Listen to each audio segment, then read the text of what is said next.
Bon, les propositions, on en a plein, hein, de propositions, mais preuve en est qu'on a besoin d'avoir un débat budgétaire dans ce pays, notamment sur la sécurité sociale. Ah oui. Parce qu'il n'y a rien de pire que si on n'avait pas ce débat budgétaire, il faut qu'on l'ait. Moi, très sincèrement, je ne suis pas surpris par les déclarations du gouvernement. Qui peut être surpris par des gens de droite qui veulent mener une politique de droite? Moi, ça ne me surprend pas. Enfin, le Cornu ne me surprend pas et ne me déçoit pas. Ce que dit Vautrin ne me surprend pas et ne me déçoit pas. Ils sont à leur place. Mais on a besoin d'avoir ce débat. Parce que si on n'a pas le débat, on continuera à nourrir des fantasmes et à faire croire que la sécurité sociale va mal et qu'il faut qu'on fait la réformer et la faire disparaître. Donc oui, moi je suis parlementaire, et si j'étais élu, c'est pour mener du débat politique, et il faut qu'on ait ce débat politique, il faut qu'on le mène publiquement, ce débat, notamment sur les sources de financement, et notamment sur la place que la sécurité sociale doit avoir. Parce que sur la question des finances, tout déficit et toute dette est un choix politique, quel que soit le champ économique que l'on parle. Quand on décide de dépenser plus que ce que l'on récupère, on fait un choix. Et le problème de la sécurité sociale, ce n'est pas un problème de dépenses, c'est un problème de recettes. Et je pense que les premières attaques, Fabien en a parlé des ordonnances Jeanneney, c'était certes la suppression, et j'y reviendrai sur la question de la gouvernance, qui est un enjeu de fond. C'était certes la suppression des élections, mais c'était aussi la modification du modèle économique, puisqu'on a accordé un financement par la taxe, qui était notamment sur les primes d'assurance automobile. Et donc, on changeait le modèle économique de la sécurité sociale par la taxe. Et je le dis, ce débat-là, ce n'est pas un débat uniquement droite-gauche. On a aussi besoin de mener ce débat à gauche. Moi, je vois des propositions d'amendements de certains copains de gauche qui proposent de financer la sécurité sociale par la taxe. Des copains. Oui, il y en a, c'est des copains. On arrive à trouver des majorités. Mais il y a ces propositions-là. Et je pense que le danger de la sécurité sociale, ce serait de dévoyer son financement, puisqu'il doit se faire sur la valeur ajoutée, sur les profits. Donc toutes les richesses produites par le travail. Et je le dis parce que ça paraît pas si évident que ça. Et parfois, les bonnes solutions qu'on peut avoir à gauche, en fait, c'est des mauvaises pour la sécurité sociale. Et donc, je le redis et je l'affirme, on a besoin d'un débat parlementaire sur le budget de la sécurité sociale. Ça me paraît fondamental. Quelques exemples. On parlait de l'hôpital. L'ONDAM, c'est une logique absurde. C'est-à-dire qu'on ne part pas des besoins, on part de l'enveloppe qu'on veut mettre, et puis après on essaye de faire rentrer des besoins dedans. Et puis dès que ça dépasse, dès que ça ne tient plus, c'est un peu comme dans un corset où tout veut sortir, et ben il y a le comité de vigilance qui dit « Ah top, on arrête de dépenser parce qu'il n'y a plus de sous ». Résultat des courses, l'hôpital, ça manque 3 milliards.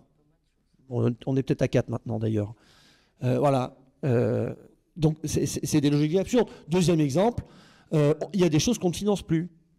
Les dépassements d'honoraires, aujourd'hui, c'est 4,5 milliards en 2024. Les complémentaires en prennent 1,3 milliard. Sachant pour moi, les complémentaires, c'est pas la réponse. Parce que je mets parallèlement une audition sur les dépassements d'honoraires. Les médecins nous disent, mais demandez aux complémentaires de mieux prendre en charge les dépassements d'honoraires. Ouais, mais que dalle, c'est quand même les gens qui payent au bout du bout. C'est-à-dire que si les complémentaires prennent plus en charge, les gens paieront plus de cotisations. Donc on voit bien que la seule réponse viable pour accéder notamment aux spécialistes, c'est d'élargir le champ de compétences et de prise en charge de la sécurité sociale. Et on a les moyens de le faire. C'est juste un choix politique. Le vrai problème aujourd'hui de la sécurité sociale, d'ailleurs, c'est pas son déficit. Déficitaire. On fait payer des trucs à la Sécu qu'elle ne devrait pas payer. On a parlé de la CADES tout à l'heure. Mais moi, je suis désolé, c'est pas la Sécu à payer la dette Covid. Ça devrait être l'État. Deuxième sujet, les exonérations. Moi, personnellement, je suis contre les exonérations. Je préfère des aides directes de l'État aux entreprises, avec des engagements à prendre, plutôt que d'exonérer, parce que c'est un peu facile quand même d'exonérer de cotisations, les 77 milliards. Parce que ce qu'il faut comprendre, c'est que ces 77 milliards sont compensés dans les caisses de la Sécu par l'État, par l'impôt. Donc les gens payent deux fois. C'est-à-dire que ces 77 milliards qui sont compensés, c'est la loi Veil qui dit que dès qu'on exonère la Sécu de cotisation, il faut que l'État compense. Mais quand l'État compense avec sa propre caisse, qu'est-ce qu'il paye? Quand on dit que c'est l'impôt, c'est aussi la TVA, c'est tous ces impôts, tout le monde paye pareil. Et donc en fait, les gens se retrouvent à payer la taxe sur les salaires, les gens se retrouvent à payer deux fois. Donc oui, on a besoin d'avoir ce débat parlementaire pour savoir comment on finance la Sécu à partir de la cotisation. Et je vais essayer de ne pas être trop long parce qu'il faut qu'on ait le débat avec nos copains, mais c'est tout le sens de la proposition de loi qu'on a déposée. Il y en avait une qui avait été déposée par Pierre Daréville, mon collègue des Bouches-du-Rhône, l'année dernière, et on avait déposé à l'époque dans la niche, on avait déposé le principe. À chacun selon ses moyens, soit en fonction de ses besoins. On a rajouté 2 choses qui, à mon avis, sont aussi essentielles. C'est la question du financement. Il faut que ce soit majoritairement financé par la cotisation, donc par la richesse du travail, que ce soit sur les... Toi, tu as parlé de la taxe sur les profits, que ce soit sur la valeur ajoutée, bref. Donc ça, c'est important j'ai envie de dire, de le constitutionnaliser, parce que ça veut dire qu'on ne pourra plus, si on arrivait à le faire passer, ça veut dire qu'on ne pourrait plus avoir une dérive des financements de la sécurité sociale par l'impôt, qui en fait transforme la sécurité sociale en système assurantiel. On paye en fonction de ses moyens et on reçoit en fonction de ses moyens aussi, du coup. C'est le principe de l'assurance. Donc plus on paye cher, plus on est couvert. Moins on paye cher, enfin, vous connaissez le principe. Et puis le troisième, qui à mon avis est l'enjeu central, et je crois qu'on a une vraie bataille politique à mener avec les organisations syndicales, c'est la question de la gouvernance. Ça n'a jamais été autant le bordel depuis que c'est les politiques qui mettent les mains dans le budget de la sécurité sociale. C'est les politiques, l'État, avec le PLFSS. Il faut que ce soit géré par le monde du travail. Il faut que cette valeur ajoutée qui est créée par le monde du travail soit gérée par le monde du travail. Et que nous, on n'ait plus à y revenir. Qu'on n'ait plus à y revenir. Et si jamais, je me fais cette réflexion, mais je ne suis pas constitutionnaliste, mais si on arrive à faire passer ça dans la Constitution, ben ça veut dire que le PLFSS sera inconstitutionnel. Par définition. Donc c'est la bataille qu'on va essayer de mener, elle n'est pas encore passée. Hein. Mais Stéphane ne manque pas de ressources pour qu'on arrive à avancer. Donc tout repose sur tes épaules, Stéphane.